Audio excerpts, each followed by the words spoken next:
What if the past holds the blueprints for our future? Alexander III of Macedonia, a name that echoes with the thunder of hooves and the clash of bronze, a man known simply as Alexander the Great. He is, to the historian and the poet alike, one of the most fascinatingly complex figures ever to stalk the earth. Consider this.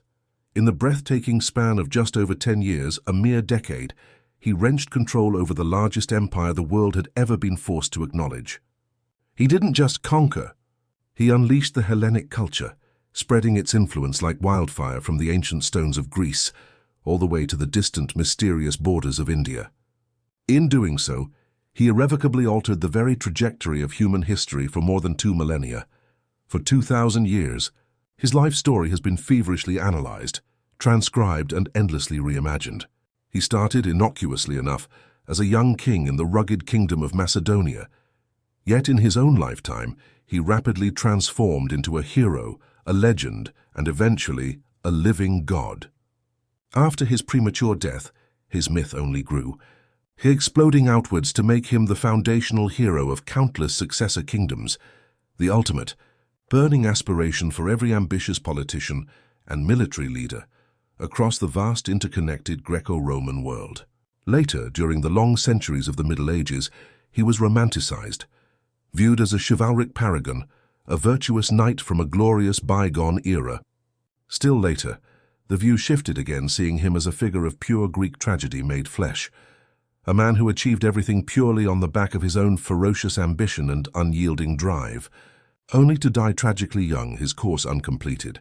Today, our understanding of Alexander is thankfully far more nuanced. While he is universally acknowledged as one of the very greatest military commanders history has ever produced, he is simultaneously recognized as a living list of contradictions. He could be as vicious, brutal, and utterly merciless as he could be deeply generous and profoundly kind. He was, in a sense, a forward-thinking rationalist, a man of cold logic, but he was also deeply superstitious and plagued by paranoia. He possessed, without question, elements of the terrible, the horrific, yet in other ways he was truly magnificent, truly great. This is the account that shall unfold before you, the gripping, dramatic story of Alexander, from his very first, uncertain days as the new king of Macedonia, through to the cataclysmic, world-defining culmination of his conquest of Persia. One of the undeniable secrets to Alexander's early success was, in fact, technological. He inherited a formidable arsenal of weaponry and a core of robust, proven tactics. It is in this same spirit of superior technology that we must pause to consider a weapon of the modern age, one that offers possibilities you might not have previously conceived of. A sponsor message for NordVPN detailing its features, including meshnet and threat protection, and an offer. Get all those features and more today. October 336 BC. The air was thick with treachery. On the very eve of launching his monumental invasion of the Achaemenid Empire, Philip II of Macedonia, the architect of this ascendant kingdom, fell. He was struck down by an assassin's dagger, leaving his powerful but fragile realm to an uncertain, terrifying future. The crown, heavy with peril and promise, passed to his 20-year-old son, a youth who had already proven his mettle both in the cutthroat environment of the court and the bloody chaos of the battlefield, Alexander. This young king, this ambitious successor, inherited 3 key pillars of power from his murdered father. First, the formidable, newly forged Macedonian army, characterized by its stalwart, iron-spined phalanx and its brilliant, devastating cavalry. Second, a core group of marshals, disciplined, battle-hardened, and fiercely experienced. And finally, a vital Macedonian bridgehead already established in Western Asia Minor, manned by a force of 10,000 veteran troops under the generals Parmenion and Attalus. But these inheritances were tenuous, brittle. To hold them, to keep them from shattering, Alexander knew he would have to fight. The very first order of desperate business was Attalus. Upon hearing of Philip's death, his most ardent long-term opponent, Demosthenes of Athens, had reportedly sent frantic letters to Attalus, openly urging him to overthrow the boy king, Alexander. Attalus himself was a known foe of the young heir, yet he was not quite prepared to make a decisive play, In a clumsy, desperate attempt to save his own skin, he passed Demosthenes' letters to Alexander, weakly protesting that he had done nothing to instigate the rebellion. Alexander, however, was not one to be easily appeased. He had Attalus executed instantly, simultaneously dispatching trusted agents to Asia Minor to secure Parmenions' crucial loyalty with lavish promises of command and authority. Philip's sudden, violent death had thrown the wider geopolitical landscape into a state of incredible, volatile instability. Anti-Macedonian rumblings, growls of defiance began to rise in the tenuously allied Greek city-states, particularly Thebes and Athens. Unrest flared amongst the subdued tribal areas of Thrace and Illyria. A brief note on terminology. Alexander and the Macedonians were a Hellenic people, just as the citizens of the city-states were. However, the Macedonians remained a politically distinct group, and that divide between the Macedonians and the Greeks of the city-states is often an incredibly important distinction to make. Thus, we will refer to people from ancient Macedonia as Macedonians, and those from the Greek city-states as Greeks, reserving the term Hellenes or Hellenic when referring to both groups collectively. Though advised by Antipater, an experienced general who had faithfully served under Philip, to remain cautious, Alexander chose instead the path he would always favor: boldness and audacity. He seized 3,000 hand-picked cavalry and sped south, tearing along the coastal road, determined to reassert his royal authority. When he arrived at the narrow vale of Tempe, Alexander found the pass, the crucial artery between Mount Olympus and Mount Ossa, held fast against him by a strong Theban force. They brazenly ordered the king to halt while they debated whether to grant him entry. Unwilling to sit idly while this recalcitrant vassal blocked his path, Alexander gave a stunning command. His men were to carve steps into the sheer seaward side of Mount Ossa. He then rode his entire force over the mountain and came up on the Thebans from behind. Shocked and outmaneuvered, they quickly acknowledged him as their overlord. Unimpeded, he moved on with blistering speed, riding south to Thermopylae, where he was proclaimed hegemon of the largely symbolic Amphictyonic League. Before the Greeks could even fully grasp what was happening, the Macedonian king materialized just outside the walls of Thebes, shocking the proud city into temporary submission. Athens, which constantly chafed under Macedonian rule, nonetheless sent panicked envoys north, desperately assuring Alexander of its unwavering loyalty. The Greek city-states had catastrophically underestimated Alexander's boldness, his daring and his sheer competence, and they had been caught completely off guard. As a result, Alexander convened the League of Corinth and was, just like his father before him, elected hegemon. All of this in the course of just 2 months. The winter of 335 BC was not a time for rest. It was spent delivering a brutal crash course in mountain warfare to the Macedonian army. With the Greek states subdued, Alexander immediately recognized the need to neutralize the troublesome, rowdy tribes of Thrace and Illyria. They could not be allowed to pose a threat to his homeland during the monumental Persian invasion that lay ahead.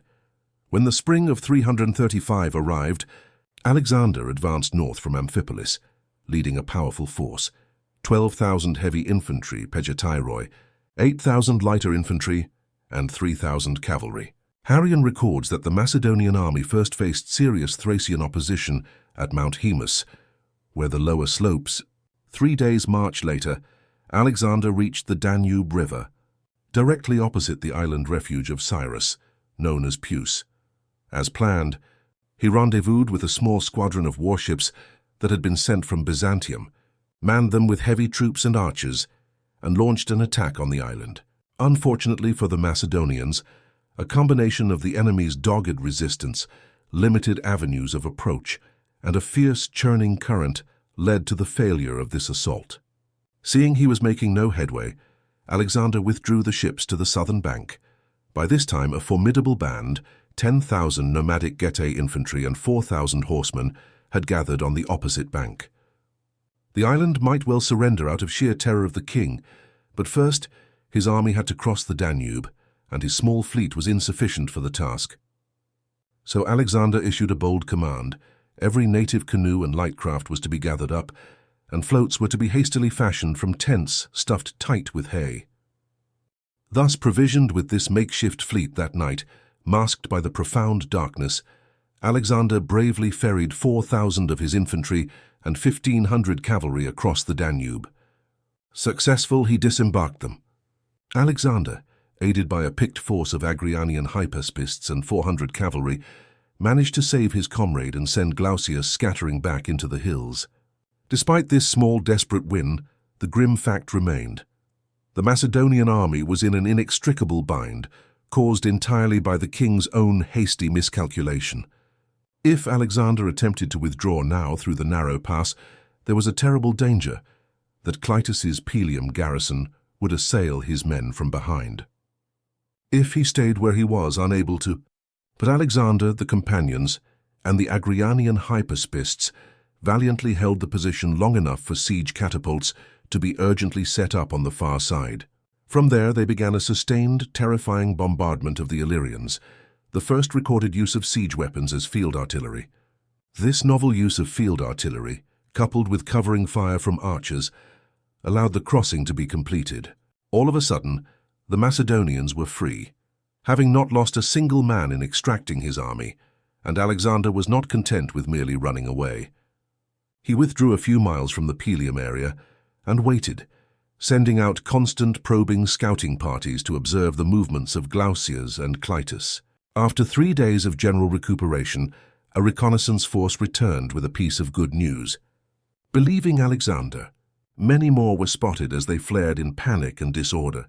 Clitus, his entire army cut down or scattered by an enemy he had thought long gone, fled to Pelium, desperately set it ablaze, and then fled to refuge in Taulantian territory along with Glaucius, whose forces suffered a similar fate.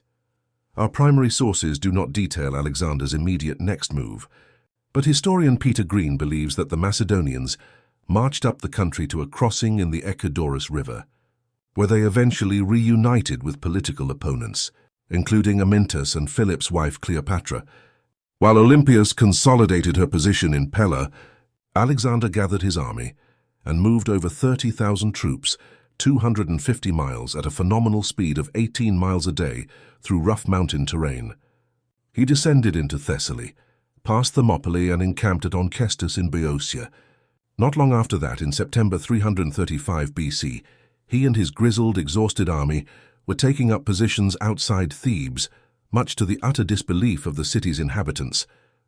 There was surely no way an army of such a scale could arrive with such devastating speed.